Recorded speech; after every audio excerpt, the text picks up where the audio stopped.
Tentativa de jogada com o Diego Rosa. O William Santana entrou na área, pé esquerdo, bateu para fora. A primeira finalização do jogo. O trabalho é do Diego Rosa, o cruzamento para o Neto Baiano, tentou de cabeça, voltou para bomba do Rafael Carioca. A bola vai para fora. Chega batendo de primeiro, uma pancada para o gol. Essa levou mais perigo. No meio campo. Iago clareou, entrou na área, Neto Baiano. Impedimento, marcou o assistente. Não vale o gol. Entrou na grande área, puxou na frente do Edson Silva, chutou em cima do Felipe Maia.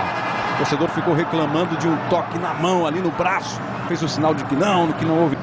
Rapidamente lá na frente, a cabeçada na trave. Rondinelli acertou a trave do João Carlos. Olha aí de novo o lance. O Rondinelli, William Oliveira, Ricardinho, desgarrou no meio, bateu no canto, João Carlos. Bola venenosa do Ricardinho, chute, o João Carlos caiu para o lado esquerdo, fez a defesa, mais uma vez o lance. A Bandana tocou para o Iago, Edson Silva, na pressão, é pênalti. Pênalti, marca Elmo Alves Rezende. Em cima do Iago, foi tentar o giro ali para cima do Edson Silva. Foi para o chão e o árbitro marcou o CRB. Olha o passe do William Santana.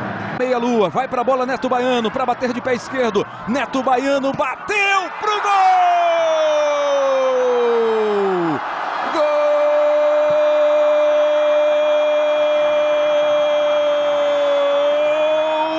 É do CRB de Neto. Bola para o Bruno Mendes para disputar no corpo o cruzamento. João Carlos. Pará. Acionado outra vez o lateral esquerdo do Guarani. Descolou o cruzamento. Gol!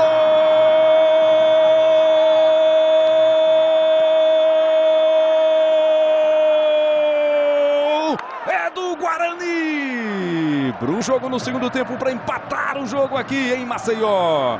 Você revê a jogada. O Pará fez o cruzamento e olha como ele se antecipa. Joga o pé esquerdo na frente do Everton Senna e manda para o gol. Tira a chance de defesa. O João Carlos ainda dá um toque, um leve toque com a mão esquerda do Cabral Neto. O Elias faz a jogada, faz o cruzamento e a bola vai para fora. Chegou na cobertura.